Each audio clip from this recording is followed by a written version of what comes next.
오늘은 정말 무거운 이야기를 들려드려야 할 것 같습니다. 1991년 3월 26일 봄이 막 시작된 그날, 대구 와룡산 근처에 살던 5 아이들이 개구리 알 잡으러 간다며 집을 나섰습니다. 그런데 그 아이들은 영원히 돌아오지 않았어요. 11년 뒤 산에서 발견된 건 작은 뼈들 뿐이었습니다. 그리고 그 뼈들이 우리에게 말해주는 진실은 생각보다 훨씬 충격적이었습니다. 오늘 영상 끝까지 보시면 이 사건이 단순한 실종이 아니었다는 걸 알게 되실 거예요. 구독과 알림 설정 미리 해주시고요. 우연히 오성이, 중일이, 조호이, 규호, 평범한 초등학생들이었어요. 그날도 다른 날과 다를 것 없이 놀러 나간 거였죠. 엄마, 도롱뇽 알 잡으러 산에 갔다가 올게. 그게 마지막 인사였습니다. 저녁이 되어도 안 돌아오니까 부모님들이 얼마나 걱정이 되셨겠어요. 경찰에 신고하고 온 동네 사람들이 나서서 찾기 시작했죠. 그런데 여러분, 이 수색 규모가 정말 어마어마했습니다. 경찰, 군인, 민간인 합쳐서 30만 명이 동원됐어요. 헬리콥터까지 띄웠고요. 한국 역사상 최대 규모의 수색 작업이었습니다. 그런데 11년 동안 아무것도 찾지 못했어요. 아무것도요. 2002년 9월 26일 평범한 등산객 한 분이 와룡산에 오르고 있었습니다. 그런데 절벽 아래에서 뭔가 이상한 걸 발견했어요. 처음엔 동물 뼈인 줄 알았다고 해요. 그런데 자세히 보니까 아이들의 유골이었습니다. 11년 동안 수백 번 뒤져본 그 산에서 말이에요. 더 충격적인 건 법의학 검사 결과였어요. 5 아이 중 3명의 두개골에서 외부 충격으로 인한 손상이 발견됐습니다.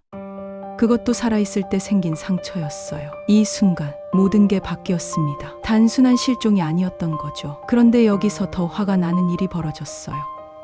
경찰의 현장 수습이 정말 엉망이었거든요. 11년 만에 발견된 중요한 증거 현장인데 경찰들이 제대로 된 과학 수사를 하지 않았어요.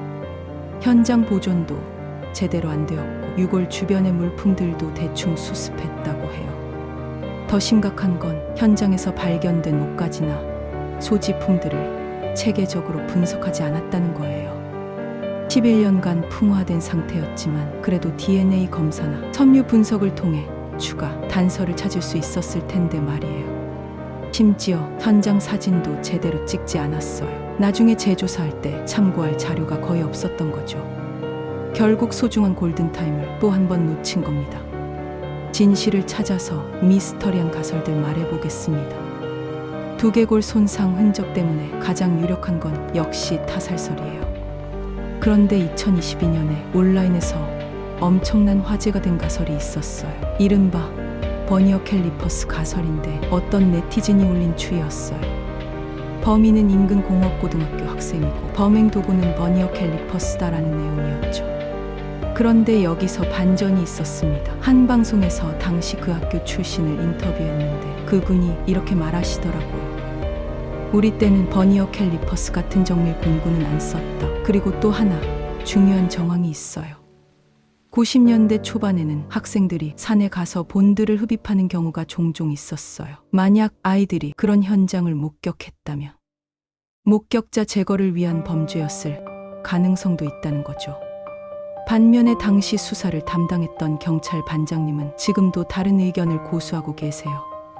아이들이 산에서 길을 잃고 저체온증으로 사망했다는 자연사설이에요. 실제로 발견된 옷에는 추위를 막으려고 스스로 묶은 것 같은 매듭이 있었거든요. 3월 말 산의 밤은 정말 춥거든요. 하지만 여기서 문제가 있어요. 그럼 두개골 손상은 어떻게 설명할 건가요? 또 다른 가설입니다. 가장 미스터리한 부분은 발견 장소입니다. 11년간 수백 번 수색한 곳에서 갑자기 유골이 발견되었다는 것 자체가 이상합니다.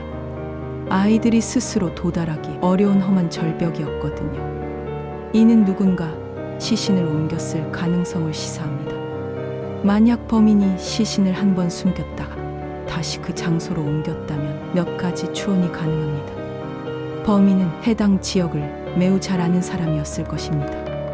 사건 발생 장소와 발견 장소가 그리 멀지 않았을 가능성이 높고 범인은 아이들을 평소 알고 지내던 동네 주민이나 학교 관계자 또는 지역 상인이었을 수도 있습니다. 흥미로운 가설 중 하나는 도사격, 공격설입니다. 그런데 여기서 중요한 사실이 하나 있습니다.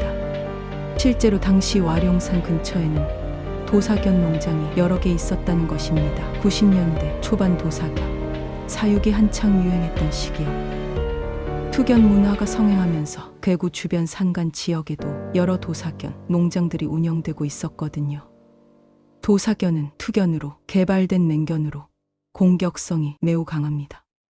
도사견이 한 아이를 물어 죽이자 농장 주인이 사건 은폐를 위해 목격자인 나머지 아이들까지 살해했다는 것입니다. 하지만 법의학적으로 명확한 게 물림 흔적이 확인되지 않았고 구체적으로 어떤 농장이 연루되었는지는 특정되지 않았습니다. 개구리 소년 사건의 공소시효는 2006년에 만료되었습니다. 9년 이후 비공식적으로 재수사가 진행되고 있지만 시간이 너무 오래 흘러 새로운 증거를 찾기는 어려운 상황입니다. 이 사건이 해결되지 않는 이유는 명확합니다. 결정적인 물리적 증거의 부족, 신뢰할 만한 목격자의 부재, 그리고 31년이라는 긴 시간의 경과입니다. 와룡산 인근에서 군부대 훈련 중 오발 사고가 발생했고 이를 은폐하기 위해 아이들을 숨기거나 살해했다는 등 다양한 가설들이 제기되었지만 모두 추측에 의존할 뿐 확실한 증거는 없습니다. 11년이 지난 지금도 아이들의 가족들은 진실을 기다리고 있습니다. 이 사건은 초기 수사의 중요성, 증거 보존의 필요성, 그리고 시간이 지나면 진실을 찾기 어려워진다는 교훈을 남겼습니다. 과연 이 사건의 진실은 무엇일까요? 타살일까요? 사고일까요? 우리는 계속해서 이 사건을 기억하고 진실을 찾기 위한 노력을 멈춰서는 안 됩니다. 5 아이들의 명복을 빌며 언젠가는 진실이 밝혀지기를 바랍니다.